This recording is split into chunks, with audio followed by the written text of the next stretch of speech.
Welcome to this episode of Dream Farm. Today we're going to talk about direct nut seeding, and that's a fancy term for planting acorns and growing oak trees from seed.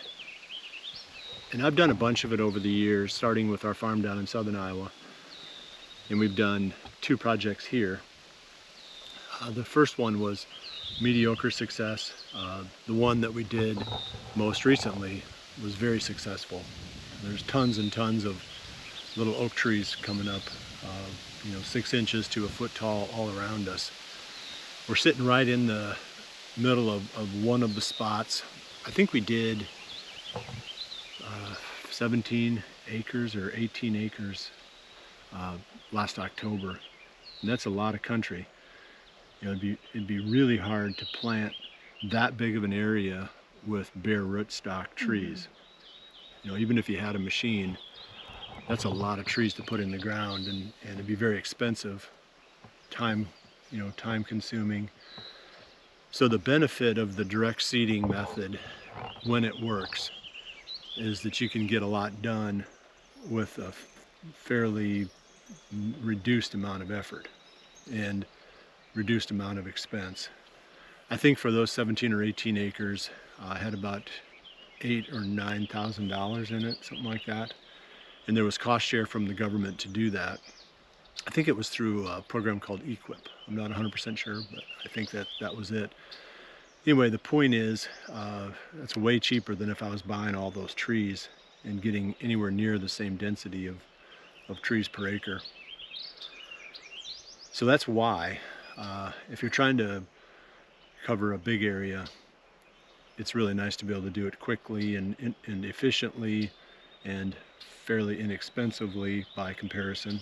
And also a step further on the why, you've said before, oak rejuvenation doesn't tend to happen super often in nature, and a lot of those old standing oak forests have gotten cut down, and the deer really like oak trees, or they're just good for the environment. Yeah, I mean, I like them. Obviously, when they get mature, they produce acorns, which is good for the wildlife. But for me, it's more just a mission of reestablishing oak.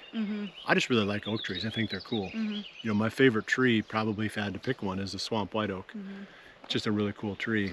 And we planted tens of thousands, if not more, acorns from the swamp white oak on this farm. So even if we get a 10% return, that's 1,000 of them, and I bet you we'll do a lot better than that. And I know we did more than 10,000. We probably did 40,000 or 50,000 or whatever. But anyway, that was the why. You can always do a lot of stuff with these plantings. You think, you've created this monoculture, but that's not really true, because nature doesn't cooperate all the time. So you get openings, you get pockets, you get places where other things, where other things will grow up through there. I call this sort of like making a painting, but you're just creating the background. Like we just painted the background. And then as time goes by, we can sort of work with this and tweak it and maybe improve the foreground, if you want to call it that. Maybe plant some chestnuts here and there, and maybe even hollow out a little spot and put in a 1/4 acre clover patch. There's lots of things you can do once you've got the background painted. Seems like it would be hard to intentionally create a monoculture in nature like this, unless it was like contained and controlled. But it seems like you said, just planting oak trees isn't going to make it a solid oak forest. No, and the only way you could really create one is through chemicals. I mean, you could continue to go in there year after year and clean out everything but the oak trees, probably, or maybe you selectively mow, or etc. I mean, you could do it, but you'd have to try. Yeah, and we're not trying to create a monoculture. We're just trying to create a background. Dream Farm is brought to you by Whitetail Institute. Research equals results. Hunt Stand Pro Whitetail app. Hoyt Archery.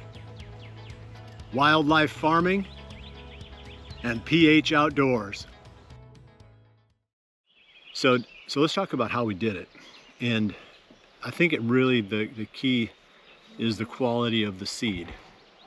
And I was fortunate to find a fellow here in Iowa that is very conscientious about collecting seed. I mean, he did a really, really nice job. His name is Steve Wixom. He's an older fella down in southern Iowa. And he really liked working with me because I really appreciated the effort that he put into his seed selection. Mm-hmm. So we got bags and bags and bags of 100% viable quality seed. You know, he handled them well, he stored them well, he floated them to make sure that we didn't have any, you know, that were, you know, not viable. Mm-hmm. So we started with really good seed. We got it not long after it hit the ground, so we didn't have to store it for very long. And then we got it into the ground right away. Mm-hmm. And ideally, especially with the white oak, because they will start to germinate in the fall and they'll put out the little, I think they call it a radical maybe, or whatever it is, that Mm-hmm. little, it's like the root. But anyway, they start putting those out shortly after they hit the ground, the white oak family. So you can't let them dry out too much. So it's best if you could plant them and then have some kind of rain come and give them that extra moisture just so the seed doesn't go bad.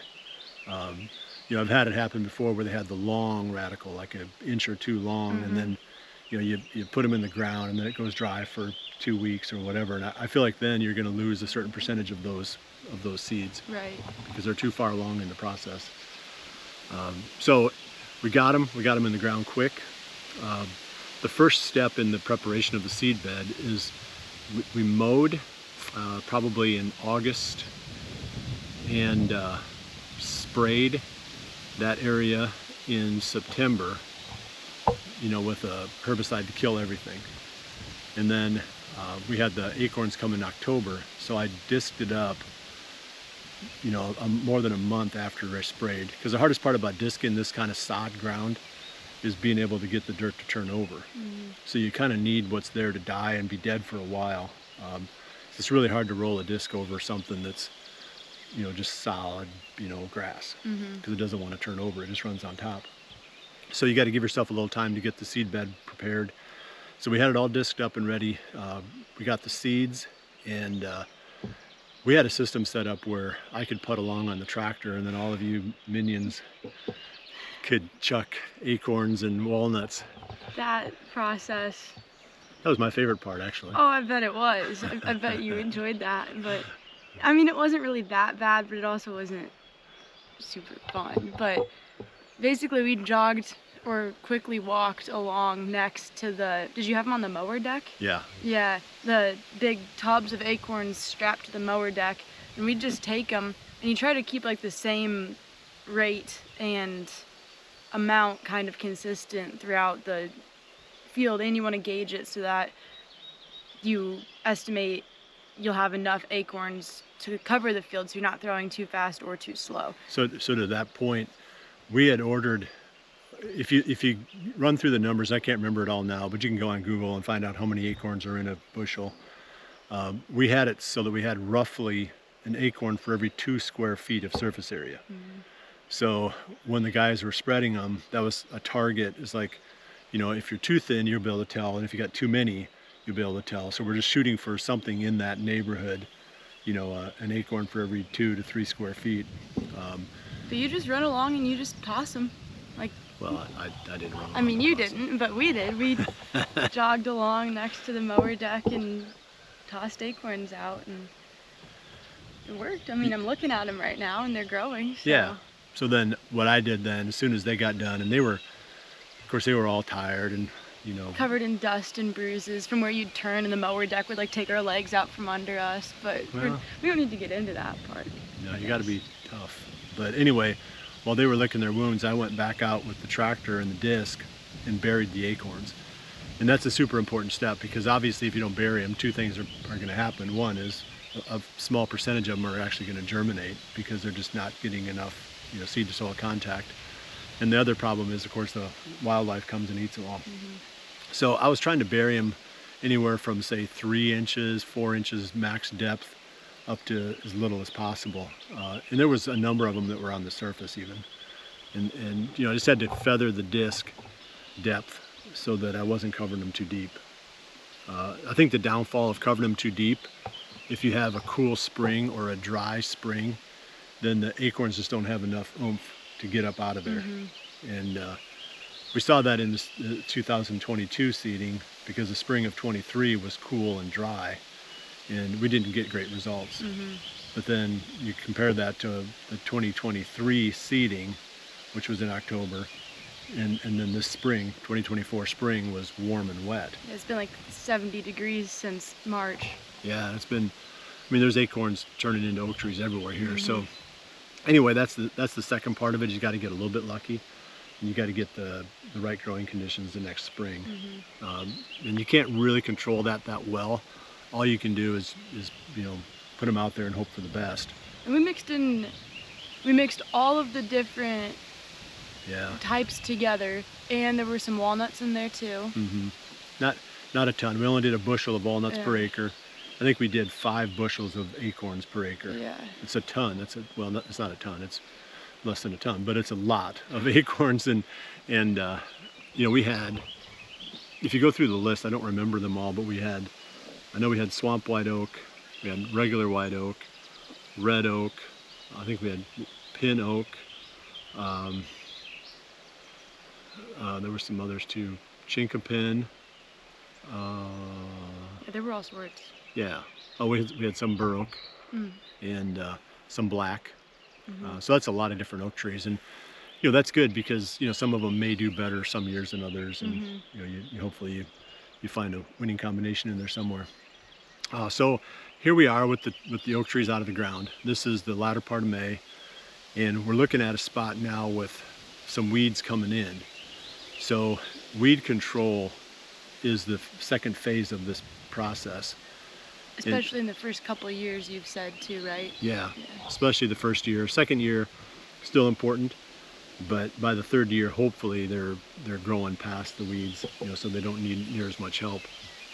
But the ideal situation would be if you could hit them with some kind of a pre-emergent herbicide like pendulum that spring before it starts to green up. So they got planted in October, we sprayed them in, let's say, March. Well, I didn't get here in time to get that done. So, well, I shouldn't say that. It's complicated. But anyway, I didn't get that part of it done with the pre-emergent. What I did is I just sprayed Roundup on the area before the trees started to pop out.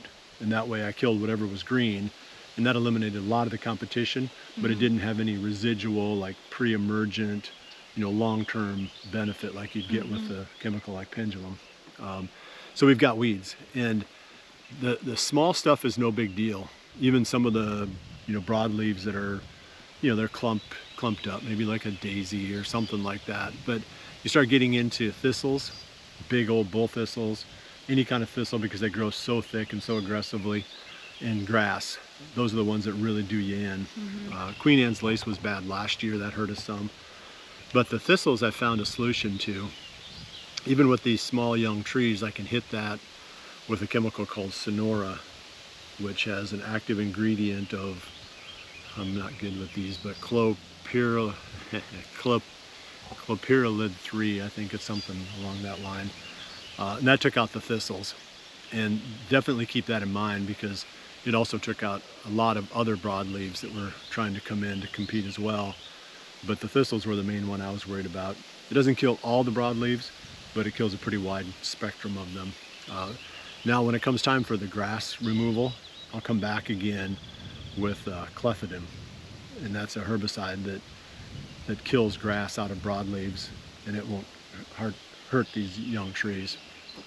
So a couple of years of that, and then you should just be able to let nature run its course, you know, beyond that. Survival of the fittest. Yep, let those little suckers fend for themselves. Okay, any questions about any of this, Jordan? I mean, you were there, so you probably don't have too many questions. No. I'm scared to ask. Is there more of this happening? Okay, so let's look over here to our right. Okay, you can see a cornfield, and then on the other side of that cornfield, there's like a field with a bunch of white stuff growing on it. Yeah. I got a bad feeling that field is about 5 acres. It doesn't have hardly any oak trees in it. We planted that in November of 22, and I've tried my best to take care of it, but it kind of got away.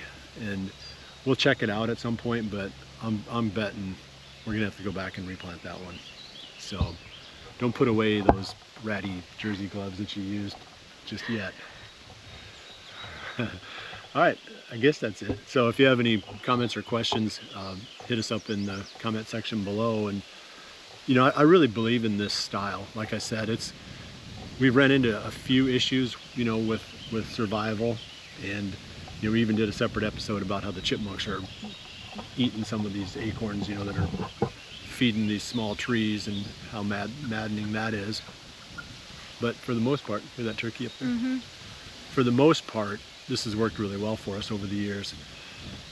So I'll keep doing it whenever I need to cover a big area. I'm not going to do a bunch of bare rootstock planting because it's just too expensive, too time consuming, and this is kind of fun to do too. I love seeing these little rascals pop up and get going. So we'll see you again soon right here at the Dream Farm, and remember to always dream Big.